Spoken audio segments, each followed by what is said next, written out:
tukiangalia mtumishi kama Danieli. Danieli alikuwa muombezi, na Danieli inasemekana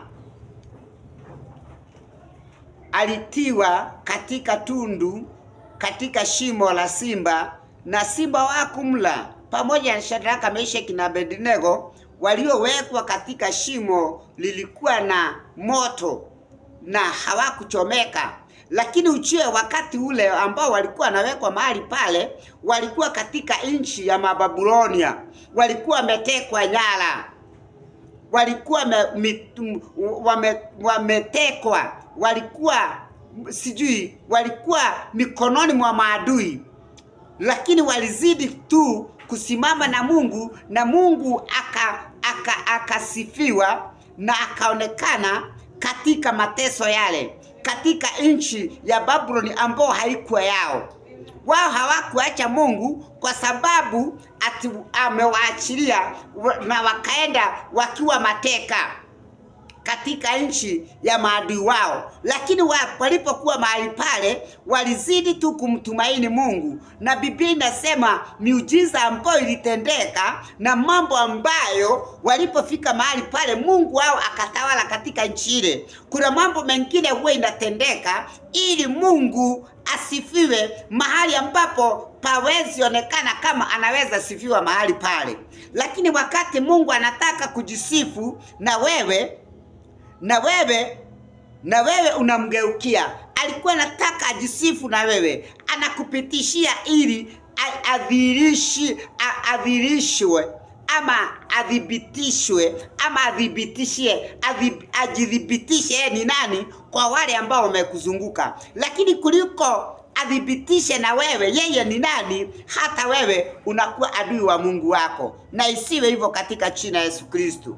Maandiko ya Mungu ambao sitasoma, lakini iko katika kitabu cha Danieli 10 mstari wa 12, nasema hivi: wakati tu Danieli alipopiga magoti kumulilia Mungu, na Mungu ni mwaminifu, kwa sababu maandiko inasema ilikuwa miaka 70 kutoka wakati Mababiloni waliteka Waisraeli. Mwaka huo wa 70 ndipo Roho wa Mungu alimuingia Danieli na akamwambia, lazima ukalilie Mungu, kwa sababu siku zetu za kutoka katika utumwani zimefika.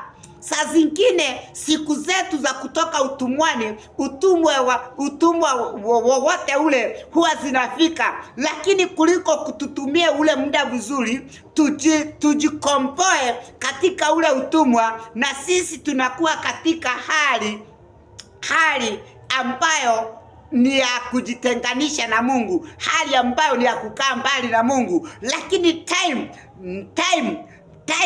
nature inaonyesha this is a time do it now. This is a time to move to your problem, to move to your poverty, to move to your disease, to move to your whatever is.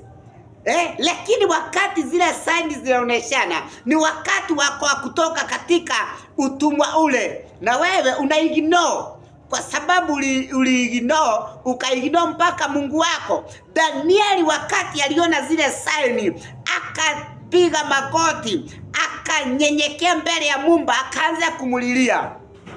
Na ilikuwa mwaka wa 70 katika utumwa. Na wakati ule ndipo naye Mungu akasikia maombi ya Danieli na akatuma malaika wake.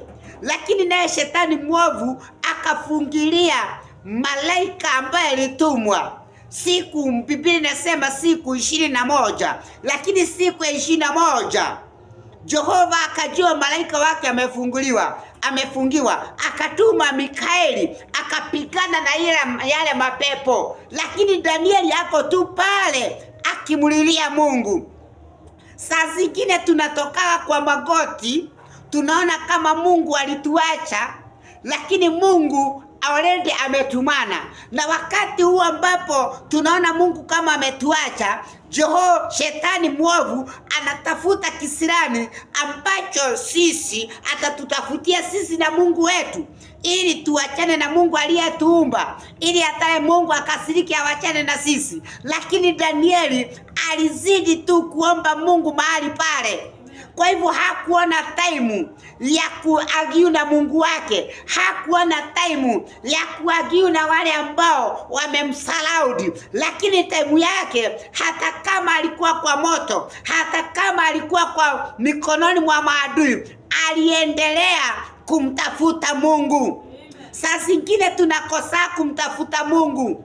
Danieli alipotupwa katika tundu la simba, hakuanza kupigana na Mungu wake, hakuanza kurudishiana na alikuwa mtu mkubwa katika nchi ya maadui. Hakuanza kuambia nyinyi mko chini yangu, lakini alijipatiana kama kambuzi, atupwa katika shimo la simba, akimwamini Mungu, hata akisema hata kama simba atanila, mimi sina shida, bora tumesikizana na Muumba wangu. Naye Mungu akaona upendo ambaye Danieli alikuwa amempenda nayo, akashuka akapigania Danieli kwa maadui mpaka simba akawa rafiki wa Danieli. Huyo ndiye Mungu ambaye siku ya leo tunataka tumtukuze. Shetani tunasema hana meno, hana mikono, hana chochote. Yeye kile anafanyaga siasa zake za kukugombanisha na Muumba wako. Kwa sababu hana nguvu ya kukupeleka hapo unafikiria. Wewe mwenyewe ndio unajipeleka kwa mganga. Unaona mganga ana nguvu, unarogeka kwa sababu imani yako umeitupa kwa mganga, unaweza rogoka ni yeye. Na kwa sababu kile kinatumika tu ni imani, mimi naona kama nimerogwa. Kwa hivyo imani yako imedhibitisha unaweza rogeka. Na alikuwa ametupa roho ya kiuganga juu yako, ya kiuchawi juu yako, na juu umekubali, ile roho inakuataka. Bwana asifiwe kanisa. Hivyo ndivyo juu Shetani hana chochote, anatumia imani iliyo ndani yako. Hiyo ndio anaitumia. Ni kama ukiwa na gari unyang'anywe funguo, gari haitasema sitaenda kwa sababu mimi si yule ambaye ananiendesha, sio yeye mwenye mimi, lakini itaenda kwa sababu umepatiana funguo. Hakujalishi funguo ni kunyang'anywa, hakujalishi ndio umepatiana, lakini umepatiana. Na wewe mtu wa Mungu una kitu kinaitwa imani ndani yako. Imani ndio funguo ya gari yako. Imani ndio funguo ya nyumba yako. Imani ndio kila kitu ya kile ambacho Mungu amekupatia. Utakapokipatiana kwa maadui, kwa wachawi, kwa ganga, kwa maroho yoyote ile, itatumia ile funguo kukusabaratisha ama kukupeleka kule wewe hautaki kwenda, kule ambako hutaki kwenda. Na umepatiana funguo, na ni imani yako, wetikio wako inakupeleka kule wewe hutaki. Jina la Yesu litukuzwe na lihimidiwe. Kwa hivyo tumia imani yako vibaya. Hata kama uko kwa moto, sema siwezi chomeka na huyu moto kwa sababu nina Mungu. Katalia, fungua imani yako, ikatalie. Na ukiikatalia, kuna mambo ambayo itatendeka. Imani ya Musa ilifanya bahari kukawe na njia, kwa sababu alikuwa anaamini Mungu ambaye anamwabudu anaweza afanya hii bahari kuwe na njia. Imani za kii. Jina la Yesu litukuzwe na lihimidiwe. Bwana asifiwe. Kwa hivyo tujaribu, hata kama uko mahali pale Kenyatta na madaktari wanakunenea kufa kwako, uko mahali pale hauna mbele hauna nyuma, maadui wamekuzunguka, inua imani yako. Sema ninafungua na mahali nimejifungia. Hata kama umekuja na bulldozer, hamutanitoa mahali pale, kwa sababu mjengo ambao ni umenizunguka ama umejengwa juu yako, mwenye kujenga ni injinia imara, na ni Yesu Kristo mwana wa Mungu. Maadui wako pale kwa geti, wanashindwa vile watakavyoingia. kwa sababu building ni kali na tena ukuta ni wa stima. Wewe juu ya kutetemeka kwako unaenda unawafungulia gate. Unawafungulia gate wewe mwenyewe, lakini kuliko usimame useme fanyeni lolote mbalo mnataka, mkuje mnitoe mahali nilipo, kwa sababu naamini hapa nilipo hamwezi mkanitoa. Na utakaa mahali pale kupitia imani yako. Imani wetekio. Imani inafanya mambo. Imani yako unaiondoa kwa Mungu, imani yako unaipeleka kwa watu wenu. Baba Mungu anakosa kuona anakosa kuona nafasi mahali pale. Imani yako unaitoa kwa Mungu, inaipeleka kwa marafiki, unaipeleka kwa wale ambao mnashiriki na wao, inaipeleka kwa wale ambao unaona kama wana mahela, na mahela ni yao, hawezi kusaidia nao. Lakini mwenye mahela na ni Mungu, unamwona kama hana nafasi kwako. Unaona kama hana na nguvu ya kukusaidia, na yeye anajiondoa. Kwa sababu yeye usipomuita na usipomwamini hawezi kuja. Yeye anakuja mahali ambapo ameitwa. Haleluya. Jina la Yesu litukuzwe. Unakuta yule ambaye anaweza kukusaidia umemtenga, na wale ambao ulikuwa unafikiria wanaweza kuwa usaidizi wako na wao wamekuachanisha. Haleluya. Sasa wewe kuliko ujilaumu wewe kwa sababu umejipelekea kwa ule moto, unaanza kulaumu Mungu wako, unaanza kulaumu yule, unaanza kulaumu yule mwingine, lakini shida ni wewe. Wacha tuinue imani, na ndio key master ambao tulipewa na Mungu. Angalia Petro alipoinua imani yake, alipitia juu ya maji mengi. Lakini alipoteremsha imani, maji akaanza kuingia ndani ya maji. Isipokuwa ni Yesu alimuokoa, angezama.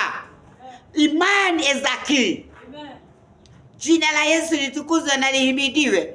Ni watu wengi ambao kwa sababu ya imani yao, hata Yesu alikuwa anaitumia imani, si imani yake na alikuwa mwana wa Mungu, imani ambao ilikuwa ndani ya wale ambao walikuwa na muhitaji kuwaponya ama kuwatendea miujiza. Aliitwa na Batimayo na alikuwa amepita Batimayo kwa sababu ya imani akamuita Yesu mwana wa Daudi nihurumie. Imani ya Batimayo ndio ilimfungua macho. Haleluya. Angalia wanafunzi walikuwa na mikate michache na samaki. Akawaambia nendeni na muwapatie hawa ambao wamekuja kunisikiza nikiwahubiria neno la Mungu wangu. Mitume walikuwa na imani na Yesu mwana wa Mungu, na Yesu alikuwa na imani na Mungu wake. Mikate ilikuliwa na wanaume zaidi ya 5,000 bila kuhesabiwa wanawake na watoto. Imani inafanya jambo. Imani inafungua milango ambayo imefungwa. Imani inaponya wale wagonjwa. Imani inatajirisha maskini. Siku ya leo wacha tuinue imani yetu. Hakujalishi mahali ambapo tulipo. Wakati mwanamke aliambiwa na Elia, nenda hata kama kaunganika siku moja na tumafuta ndoto siku moja, nenda ukanipikie, na ukinipikia nikila hiyo unga mwingine na hiyo mafuta mwingine, ukapike mkale na mtoto wako. Mwanamke yule alipoamini maneno ambayo aliambiwa na Elia, ikatendeka vile. Wacha siku ya leo imani yetu tulikuwa tumeipeleka mahali ambapo hapastahili, lakini wacha dakika ile saa tukatoe imani yetu kule tukaipeleke kwa Yehova Mungu. Na tuikabidhi mikononi mwa Yehova Mungu. Imani ile itatufungulia milango. Imani ile itatuponya. Imani ile itatupigania. Imani ile itatuipatia tunachokihitaji. In the mighty name of Jesus Christ. Kwa hivyo Mungu wetu akatubariki. Mungu wetu akatuponye. Mungu wetu akatutajirishe. akatupatie chochote ambacho tunachokihitaji.